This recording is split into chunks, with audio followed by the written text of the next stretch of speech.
Praise the Lord. ஆண்டவர் ரட்சகருமாக இயேசு கிறிஸ்துவின் நாமத்தில் உங்களை வாழ்த்துகிறேன். சந்தோஷமாக இருக்கிறீங்களா? இயேசப்பா உங்க கூட இருக்கிறார். ஒவ்வொரு நாளும் ஆண்டவர் நம்ம கூட பேசுகிறார்ல, இன்னைக்கும் ஆண்டவர் உங்க கூட பேசுகிறார் ஒரு வசனத்தின் மூலமாய். பிரசங்கி 7ஆம் அதிகாரம் 14ஆம் வசனம், வாழ்வு காலத்தில் நன்மையை அனுபவித்திரு, தாழ்வு காலத்தில் சிந்தனை செய். எவ்வளோ அழகா சாலமோன் ஞானி எழுதுற பாருங்க. வாழ்வு காலத்திலே நன்மையை அனுபவித்திரு, தாழ்வு காலத்துல சிந்தனை செய். நல்லா கவனிங்க, நம்முடைய வாழ்க்கையில சில நேரங்களில் சில தடுமாற்றங்களும், சில இழப்புகளும், சில நஷ்டங்களும், சில ரெஸ்ட் எடுக்க வேண்டிய நேரங்களை கர்த்தர் கொடுப்பாரு. ஏன் இதை எனக்கு ஆண்டவர் அனுபவித்தாருன்னு ஆண்டவரை நொந்து கொள்ளாதீங்க, புலம்பாதீங்க. அதுக்கு பதிலா உட்கார்ந்து தேவ சமூகத்துல சிந்தனை செய்யுங்க. என்னோட வாழ்க்கையில் அநேக நேரங்களில் சரீர பலவீனப்பட்டு ஆப்ரேஷன்லாம் செய்து படுக்கையில் இருந்திருக்கிறேன். 20 நாள், 15 நாள், 25 நாள். அப்படி இருக்கும்போது அந்த படுக்கையில் நான் அமர்ந்து கொண்டு எல்லாரும் உறங்கும் போது இரவு நேரத்தில் எழுந்து உட்காந்து நான் தேவ சமூகத்தில் ஆண்டவரை தூத்து கொண்டே இருப்பேன்.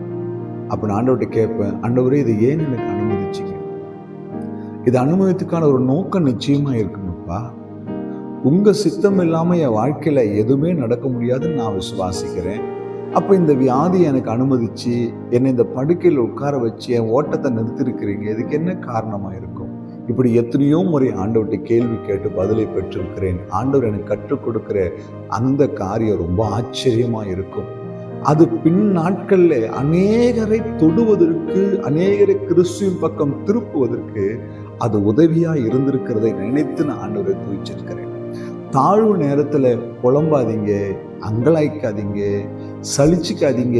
ஏன் எனக்கு இப்படின்னு மற்றவங்க கிட்ட போய் சொல்லி அங்கலாய்க்காதீங்க. அதுக்கு பதிலாக தெய்வ சமூகத்தில் போய் உட்காந்து கதவை சாத்திக்கிட்டு கண்களை மூடி, ஆண்டவரை இப்படி ஒரு நிலைமை என் வாழ்க்கையில் வர்றதுக்கு என்ன காரணம்?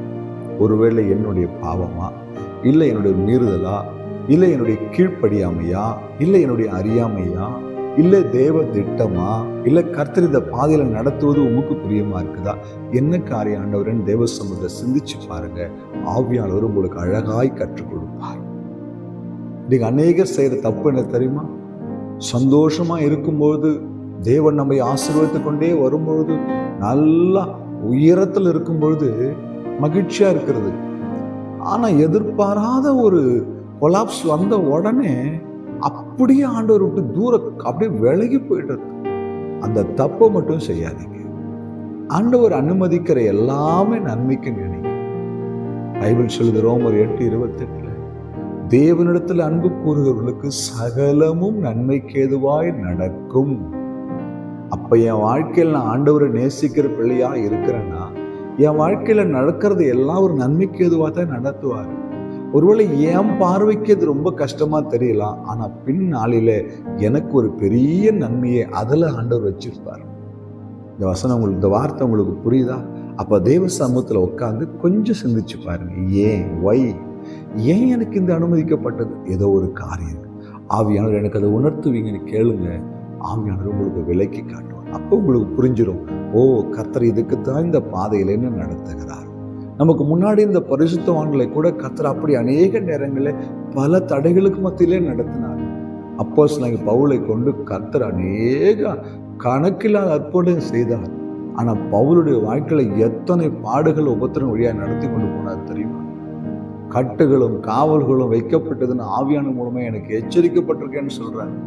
அநேக தரம் அடிக்கப்பட்டிருக்கிறேன், வாளால் அறுப்புண்டப்பட்டிருக்கிறேன், நிர்வாணப்படுத்தப்பட்டிருக்கிறேன், கல்லால் அடிக்கப்பட்டிருக்கிறேன். ஒன்றுக்கு குறைய 40 முறை, 5 முறை 40, 39 அடி சரீரத்துல. ஏன்?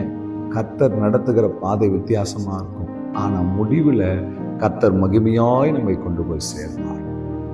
தாழ்வு நேரத்துல சிந்தனை செய்யுங்க, தெய்வ சமூகத்திலே காத்திருங்க. உங்க கேள்விக்கு அவர் பதில் கொடுப்பார். நம்ம ஜெபிக்கலாமா?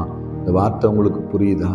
அன்பும் இரக்கமுள்ள நல்ல ஆண்டவரே, எங்கள் தாழ்வு நேரத்துல, உடைந்து போன நேரத்துல சோர்ந்து போகாதபடி என் தகப்பன் சமூகத்தில் அமர்ந்து அதை நாங்கள் சிந்தித்து தேவனுடைய திட்டங்களை அறிந்து கொள்ள கிருபை தருவீராக. இந்த வார்த்தை ஒவ்வொருவரும் பேசட்டும். இயேசு கிறிஸ்துவின் நாமத்தில் பிதாவே, ஆமென். அல்லேலூயா.